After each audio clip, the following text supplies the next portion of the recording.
After one more moment of focus, the Admiral finally took the last steps, walking in between the two large windows. The things that her officer had told her about the prisoners before his premature dismissal echoed in the back of her mind as she moved, and the corners of her mouth sank down into a deeper scowl as she now laid her own eyes on the detained assassins. Out of a deeply seated sense of duty, her mind immediately screamed at what it perceived to be extremely inhumane conditions to keep the prisoners in, and she had to forcefully remind herself that the bestial restraints were not put onto them just for the sake of it. Quite the opposite, in fact. She first walked towards the right of the two cells. Inside, the young woman it detained sat strapped to a heavily padded chair. Her arms, legs, and head were all restrained through thick straps woven from modified silk, simultaneously holding her in place and protecting her extremities from any violent thrashing or pulling, unlike leather or chains which would cut into her flesh. Right now, the assassin sat limply in the chair, her head leaning slack against the rest it was strapped to. Looking at her, the Admiral wasn't sure if she had accepted her fate and gave up on her attempts to squirm out of the restraints, or if she had simply spent all her energy on it and needed a rest before she would start another attempt. Whatever may have been the case, the augmented terrorist did not react to the Admiral as she walked up to the window, although that may also have been because she simply didn't notice Krieger's arrival. The woman's face still bore the graphic marks of her defeat. Her nose was bent at a crooked angle in the middle of her face, and the area around it and her eyes was littered with red, barely healed scrapes, scratches, and cuts, hailing from the sharp shards of her shoddily made breath filter's polymer, which had been shattered for a single punch of James's mechanical fist. Thus, her eyes were basically swollen shut, and it was hard to tell if she could actually see anything in her current condition. Since she had dismissed the person who was supposed to catch her up to speed, Admiral Krieger checked the hourly reports that had been provided about the prisoner's condition, just to see if her gut assumption was right. And, as she expected, attempts had been made to bandage and dress the wounds of both assassins. However, the efforts had to ultimately be abandoned because any sort of treatment which they could notice on them, like, for example, bandages, led to the prisoner's stress levels rising extremely. According to the reports, when treated that way, they began fighting against their restraints much harder and tried anything in their power to attempt to get the bandages off, leading the medical practitioners to decide that the treatment was doing them more harm than good, and to consider alternative measures to try and aid in their recovery. If she thrashes like that when I try to set her nose, even after a calm explanation, she clearly doesn't want her nose set, and we have to respect that even if we don't agree. A direct quote from one of the doctors was noted down in the report. With that in mind, Admiral Krieger turned around to look towards the other cell. Unlike the young woman, the 30-something man in the opposite cell didn't have the slightest problem with his eyes, which were of a summer green colour and laser-focused onto her own. She took a long moment to return the icy gaze, her eyes piercing into him just as his did into her. She peered deeply into him, attempting to find any trace of the person that must have been hidden somewhere inside these creatures they had been turned into. Slowly, she walked closer to his cell, never breaking eye contact as she moved all the way up to the thick glass, separating the air they breathed. Only once she came to a halt there, did her eyes briefly twitch down to the dead end of his arm, where a clean cut had slid through flesh and bone like a razor through hair. The severed limb was yet another victim of the attacker's refusal to be healed. In a way, it reminded of the Miette prisoners that were still locked away for investigation back on the sun itself. However, the situation was far from the same. At least the felines were speaking to them, explaining their reasoning behind the refusal and denying the aid in a more or less civilized manner. These people, however... She peered into those green eyes again. Once more she tried to see what was underneath, to push past the facade of mania and see the man. However, even her hazel eyes had their limits, and her scowl deepened as her attempts were met with nothing but dull desire. Desire for what? She wasn't sure, but she was sure that it wasn't anything good. She glanced at the report again. According to preliminary scans that had been conducted, these people's brains were fine. at least considering the circumstances. Nothing about them indicated that this behavior had been forcefully induced by any sort of surgical or medicinal intervention. For a brief moment, she understood the words of the officer she had dismissed earlier. Something about these people simply wasn't right. For a second, she even wondered if this was what the people of the galaxy saw when they looked upon anyone who took the path of augmentation, though she quickly dismissed that idea. This was something else. This was a hyperbole. A caricature of what the galaxy believes cyborgs to be like, brought to life and released upon them to chase those down who would want to present any sort of different image. However, as much as she had expected, and in a way even planned to, when she looked upon these prisoners, she didn't feel only hate, nor disgust. Even as they sat there, bound tight so they would not harm themselves, preferring it to sit in their own filth and misery instead of willingly allow any form of help to be brought their way, the sick feeling that spread throughout the Admiral's stomach was not one of antipathy alone. Whatever had happened to them, whether it was willingly or not, had left them as nothing but husks of their former self, almost literally so.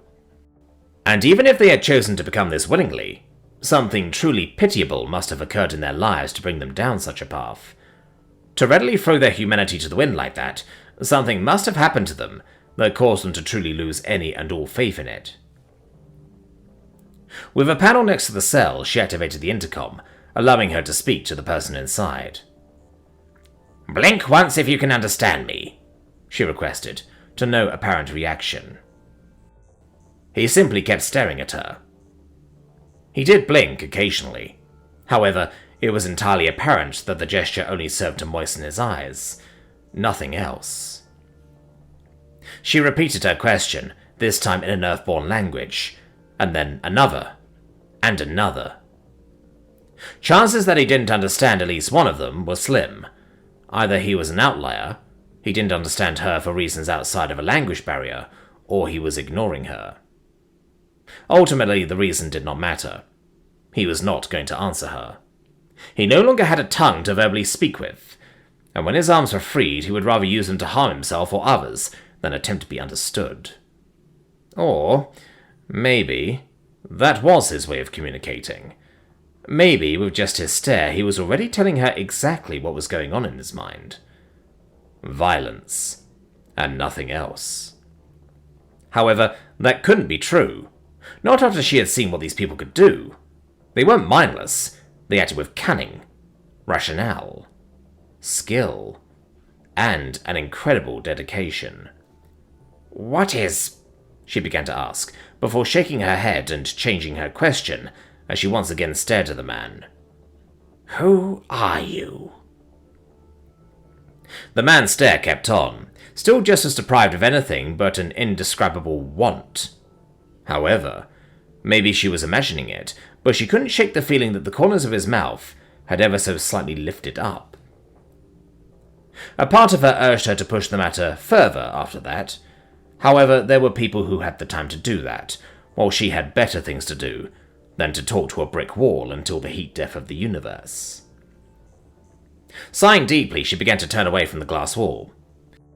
She had intended to briefly check on the other cell one more time before she would leave. Yet, as she was in the process of turning around, the radio on her hip came to life. "Ma'am, we have a situation at airlock 74. The voice that came out of it informed in a quick, concise report. "A group of around 20 getting routed with security. Apparently hostile travelers. Some of them hail from the larger species. We're dispatching additional units to help with the situation. Do you have any orders?" After listening, the Admiral reached for her phone, making a quick dial call and putting it on speaker. "It's legit," the by now familiar voice of the most unlikely ally keeping her forces from falling apart at the moment quickly informed her without her even needing to ask. She quickly thanked the realized before pressing down the send button on her radio. "Understood. Keep me updated and make sure no one uses the chaos as a distraction," she ordered. "Yes, ma'am," the voice replied, before the radio died down again. Closing her eyes, the Admiral sighed deeply, and caught herself in a bit of a stray thought. Let this just be some hooligans. Grimacing as soon as she actively realized what she was thinking, she inwardly scolded herself for such an inane way of thinking. Was the stress really getting to her enough that she was starting to become childish already? How very She snapped up a bit in surprise, as a brief wave of darkness washed over her. As she stood there and looked up, the lights in the building momentarily flickered. The Admiral's lips released a displeased clack as she ground her teeth and lowered her hand onto her pistol. In the corners of her vision, she noticed that the prisoners were actually reacting to the flickering as well, looking up at the malfunctioning lamps like deer in headlights. Not sure what to make of that, she used her free hand to reach for her phone once more. Everything all right with the prisoners' defenses? She asked, once the quick dial had gone through once again. As far as I can tell, Veselon replied, though she sounded strangely unsure of herself, in a manner that the Admiral wasn't used to from her at all. But there is something. Not in the systems of the prison specifically, but something. I can't really describe it, but I'll stay on it. Tell my experts to help you out, Admiral Krieger ordered, not wanting to leave this entire process to just the AI for many reasons. And let us know if whatever it is starts to seem dangerous. Anders ducked deep behind the wheel of what was nominally a small corridor transport vehicle, though this small wheel was more than large enough to easily cover himself for a moment, while he waited for the chaos to die down again. His guide had led him well. The least defended airlock, the most tired guards, the most holes in their records. A few well-placed bribes, a few cameras miraculously looking the other way, and, most importantly, a few precise directions and orders, which he only needed to follow to a T. Truly, the young guide had outgrown himself, just as Anders had always known he would. From the day they had met, Anders had known his way to paradise could only be safeguarded by one. No one else could ever understand so well the things that connected him and the Lord as Alexander could. Anders released a slight exhale and leaned back against the wheel. He felt his heart pounding in his chest. Not ever had he felt it this strongly that he wasn't the youngest anymore. Although he was fit and kept in shape, his heart still pounded as if it had never known even a day of strain. A subtle yet effective reminder that nothing he could do would break the chains of time. Slowly, the Lord was calling Anders to him, beckoning him. And once that day would come, once he would step up to those pearly gates and meet face to face with his Maker, what would he be able to tell him? When the final judgment came, what would Anders be able to look back on? To proudly retell to his father and proclaim that he did that? Now, Anders was no fool.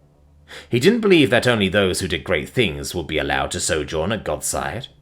He knew he would not have to buy his entrance into heaven through great deeds or heroic actions. All he need do is be devoted, ask for forgiveness, and the gates would be opened up for him. However, how could he do that? He knew that the Lord would forgive all who asked, but how could he, with all his failings and his follies, step in front of his Creator and ask him to simply forgive? The Lord would forgive. He was good beyond measure, better than his imperfect creations, and able of such a thing.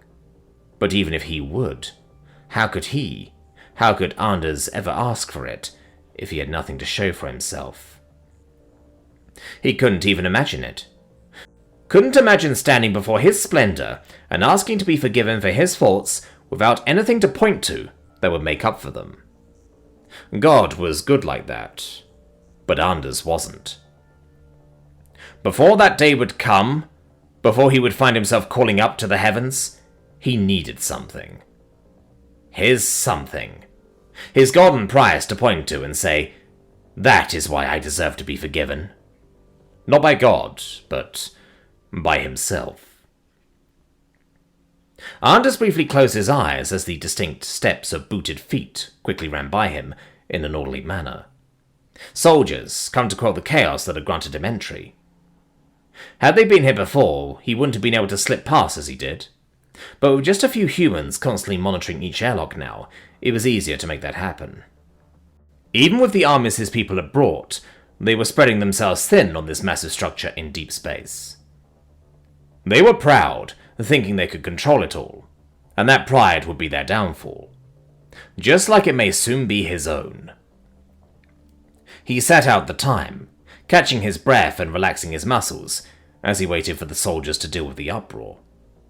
He flinched a bit as shots were fired. They didn't sound like they hailed from human weaponry. Not that it mattered. He wondered which of the people he had shared a shuttle with had pushed these security forces far enough to pull the trigger. He wondered if the shot was a warning or a punishment. He wondered if it was well aimed. But he did not turn to look. He simply sat it out, quietly praying for those who had their very own reasons to risk their lives like that, in this fight against the enemies of the Lord's creation. Though he did not know their reasons, he quietly prayed that God would forgive them. He also prayed he would forgive the soldiers, even as they fought for the wrong side. After all, they knew not what they did. Eventually, the chaos died down again. The airlock was closed down completely. The area was cordoned off. Soon, investigations would begin. Anders would not stick around for them. "Climb up above the axle," a familiar voice soon said into his ear. Guide Page had been silent for a long time. Likely there had been nothing to say, and he knew that Anders would use a quiet moment like that to pray. Anders did not question the guidance, and simply did as he was told. He pulled himself up, swung one leg up and above the axle, and hoisting himself around to sit atop it, before then wedging himself in between two parts of the undercarriage that was sticking out enough to get a hold. Only a short while after he had done so, he heard steps approaching the vehicle, and then felt the slight jolt when a weight climbed into the seat above. Soon enough they were driving, and they drove for a couple of minutes before the vehicle came to a stop again. "Wait for the driver to get inside," he heard the guiding voice once again. And so, he remained in the uncomfortably wedged position for a bit longer, listening to the vehicle's rather sluggish driver dragging himself out of the seat and towards a nearby building. "Once he is inside, head to the alleyway to your left. There you crawl under the large container. It will be tight, but it is the right path," the guidance continued, and he followed it once he heard the sound of the building's door closing. Dropping down from his hiding spot, he ran towards the alleyway as fast as he could and practically dove underneath the receptacle for waste, army crawling deeper underneath it. For a brief moment he found himself wondering if this was yet another hiding spot he would have to sit out for a while. However, he froze in a bit of a shudder as he realized that, suddenly, the container above him had started to move. Looking up in surprise, he clenched his hands into fists, wondering if he was about to be uncovered, when... "In here," a familiar, yet eerily amorphous voice informed him. When Anders' gaze snapped around, he briefly found his breath hitching in his throat, as his eyes fell right upon the dull, empty, almost mask-like face of a large, withered primate. It reminded him of the monsters in very old animated movies he had seen as a child, the way that Pheromore Uton was looking at him now, with his face utterly devoid of discernible expression, and yet somehow still expressive of something. Although it carried no readable emotion, the old primate's thousand-yard stare spoke of something else happening underneath it, something that went beyond any mere mortal's ability to fully describe. With his long, spindly arms sticking out of the hole in the floor that he was looking out from, the large primate pushed the container aside even more, thus freeing up enough space around his hide so that Anders could crawl over and slip inside. It was slightly awkward, having to dangle face first into the hole.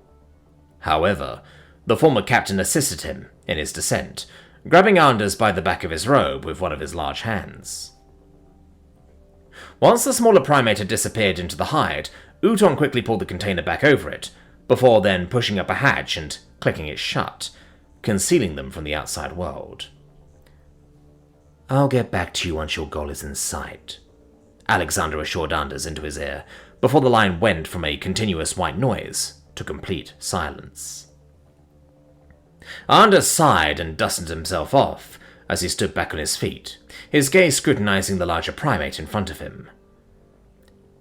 I would not have expected your help, he admitted. Though his own interactions with the former captain had been limited, what he had heard from Brother Abbott had been troubling, for Anders at least. Abbott seemed to be greatly enjoying it. And I did not expect to help you, Uton admitted in return, stepping in place a bit to turn around and look directly at Anders. His eyes were still looking at things far away from him. But your guide promised to help me if I would help you. Anders lifted an eyebrow. We are allies, are we not? He asked, wondering about the transactional nature of Uton's statement. Are we? Uton asked directly in return, causing Anders' eyes to narrow, even if the monkey's question was empty of any audible accusations. They remained in silence in the small, dingy room for a bit, before Anders felt the quiet creep up on him a little too much. What is this place? He asked, breaking eye contact with Uton's wide stare to look around their hideaway. It really wasn't much to be looked at. Dim lights, a desk, and many rows of closed shelves. Also a door, probably a bathroom. Uton also turned his head slightly, following the human's gaze. I believe you humans call it doomsday prepping, he explained monotonously. It used to belong to a former councilman who used his influence to modify this station, believing an inevitable end to be approaching the galaxy. Though his influence on it reached far further than just this little bunker. Anders scoffed. Foolish, he commented, and crossed his arms. No man can know the day or the hour, and when it comes, there won't be a place to cower away from it. The Lord sees all. Uton didn't reply. Instead, his hand reached up for the identifier around his neck. Seeing a metallic gleam flashing in his vision, Anders quickly shot around, half expecting his co-conspirator to draw a weapon on him. However, his raised arms quickly lowered again as he noticed just what Uton had unveiled there. The star-framed cross dangled from the primate's large finger, looking almost like decoration for a doll in comparison. It is never too late to turn to belief, Anders told the man, his voice earnest and inviting. Uton's nostrils flared a bit as he released a deep huff. Believe in a god who has favourites? The large man wondered aloud, and shook his head slightly, causing Anders' previously somewhat exited expression to flatten out again. Perhaps it had been wishful thinking on his part that an alien would see the light. Uton glanced at the pendant for a few seconds more before shifting his face to look at Anders. But I do have a question for you, one I have been asking myself, he explained, with the unspoken question of if it would be alright to do so. I am always happy to teach, Anders replied. Although he looked and felt less excited now, his words carried the same honest warmth with them. He may have been talking to a non-believer, but that didn't mean he should dismiss someone who wished to learn. Uton nodded and scanned over the human for a moment. If your god made you humans in his image, and you believe he made everything... He opened his questions before his eyes slowly sank down to his own large palm. Do you believe he watches over those who look like you as well? Anders paused at that, and after a moment reached up to his chin to rub his fingers along its curve. A good question, he admitted, as he wondered about the law's plan with various other living creatures. He too glanced down at the primate's hand. Large and hairy, and of a leathery texture it was, but in its form not unlike that of a man. Yet something told Anders that Uton wasn't asking for peace for his own soul. God watches over all his creation, of course, he finally concluded, what he believed was the closest answer to the teachings. However, he will have had his reasons to create others who resemble him. After all, he is not bound to Earth alone. And while he handed us Earth to watch and rule over, nothing says he cannot have bestowed other gifts to other children of his. He quickly made a cross with his hand and closed his eyes. "The Lord does nothing without reason, and his plans are beyond our understanding," he finally concluded. "So I believe the answer you are looking for is yes." Uton nodded slowly, and after a moment, allowed the symbol to drop back into his fur. For a second, he stared into nothingness. Then he sighed. "You know, if you had been your manic friend or anything like him, I would have killed you," the old captain then admitted outright. And although Anders was anything but confident in the Core-Worlder's ability to do so, the man's voice was confident enough to infer that he himself had no doubts about that, nor would have had any hesitation to actually do it. "But there was something in the way that your guide pleaded for you that made me want to hear you speak. And now that I have, we can move on to help each other." Slowly, the old primate lowered himself into a sitting position, and he made a wide gesture with his long arm to indicate for Anders to do the same. Although he didn't appreciate the threat, Anders complied after a moment, sinking onto the hard floor. Of course, when they were both sitting, he had to look up to the towering man before him. Uton briefly used both hands to smooth out his fur, before then placing them on the knees of his half-crossed legs to give his position some stability. "You will never manage to reach James," the captain then told him straight out, looking down at Anders, and casting his face into ominous shadow. "And even if you do, he will probably kill you." "There is a chance of that," Anders confirmed with a nod. "His arm is likely stronger than mine, his draw is faster, and he is better with the blade." Uton huffed through his nose. "You're not a soldier, are you?" he asked. And for the first time, a hint of life returned to his voice. It sounded like he had asked that question many times. Anders couldn't help but smirk. "No," he confirmed Uton's assumption. He leaned back a bit, supporting his weight on his arms as he looked to the ceiling and reminisced. "I used to believe I was a warrior. Used to believe I could fight the good fight, odds be damned. It got me into a lot of trouble once upon a time, and in the end I was never all that good at it." Uton exhaled deeply. "Then in a way I was your opposite," he confessed, one hand moving up to grab the arm of the other. "I learned to fight and often triumphed, and yet I never truly wanted to fight the things I was supposed to stand against." Anders believed that he understood what the man was speaking about. "You tried to reach out your hand. That is nothing to be ashamed of," he tried to reassure. However, Uton shook his head almost immediately. "But I didn't do that right either," he retorted. He reached up and rubbed his hand over his face, slowly dragging it down and pulling his loose features along with it. "All my life I tried to find the love in the war, tried to find the silver lining, and to raise those up who I stood against. All the while." He had to pause briefly, his hand clenching around a fistful of fur in his neck and holding on tightly. "All the while suppressing how much I truly hated them." He then finally finished his sentence, a noticeable trait of vitriol seeping into his voice. Although it was directed towards his enemies, Anders couldn't help but feel a slight pang in his chest. "You hated that girl," he wanted aloud, knowing Uton would know exactly what he was talking about. Uton scoffed slightly and shook his head again.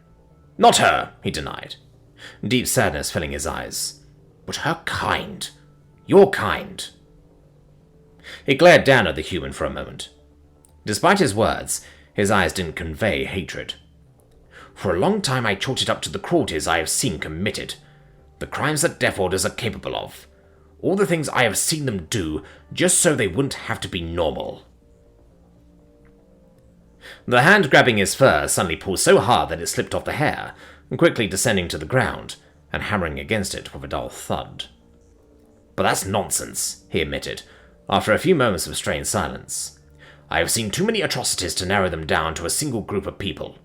The truth is, even as I tried so hard to love them, I loathed them for all my life. From just a little kid, all the way to those days I raised her. I loved her, but I still hated what she is." The tips of Anders' fingers scraped along the ground a bit, as his flat hands tensed against it. He had his own feelings on the man's words, but he also recognized what this was. A confession. And as such, it was not his place to judge. Only one would be judge over this. "Why?" he still asked, wishing to allow the man before him to lay it all bare. "That is the thing," Uton said. His knuckles remained pressed against the floor, and he even leaned his weight onto them a bit, as he thought about his own answer. "I couldn't even tell you. This hatred, it is there since I can remember. Whatever they were in my vicinity, whenever they took up the same space, whenever they breathed the same air as me, maybe I got it from my parents. They hated Deathworlders, even far more than I did. But that would be a rather pathetic explanation after so many years. In the end, it really comes down to the simplest things. You simply aren't normal. Not how things are meant to be. And your kind constantly does everything to remind everyone, to flaunt it to the world that you aren't normal, that you don't want to be normal, that being like us is a pain to you. Why would I need a deeper reason to despise that?" Anders' lips shifted a bit. "But you spoke it in the past tense earlier," he pointed out. "I did," Uton confirmed quickly. Somehow this seemed to make him far more distraught than anything else. It is like a veil has been lifted. Suddenly it's all gone. All the hatred. All the years and years of detestation. Just gone, and I don't know why. I wish there was some big revelation. Wish there was some moment of epiphany in which I finally understood everything that I didn't before. But there wasn't, and there isn't. I still think what I've always thought, only the feelings are gone." Anders reached up and scratched his hand for his thinning hair. That did sound strange. Then again, he wasn't exactly a psychologist. However, before he could say anything on the matter, Uton looked directly at him, and now his vacant stare had once again returned. "You will get your chance at James," the large monkey promised directly, now pressing both hands on the ground to lean down to the human's level. "We will make sure there will be a clear path. However, when he comes back, Sheeta will be with him. At a time like this, she will be at his side, and she will not let you pass. But I will make sure you will get past her. You can go for Aldwin when she will come for me." Anders blinked for a moment as what the man said sank in for him. At first he was wondering a bit, but then he understood. Nodding slowly, he replied, "I understand. I will not waste the opportunity when the time comes." Uton's eyes sank slightly. "You must understand," he explained slowly, his knuckles cracking slightly as he clenched his hands tighter. "The others. No one else will care about this. This is something we must do only for us." Once again, Anders allowed his words to sink in. However, that time, he couldn't help but chuckle deeply. "Well, that is quite fortunate. After all, away from the views and expectations of everyone else, is the only way I pray."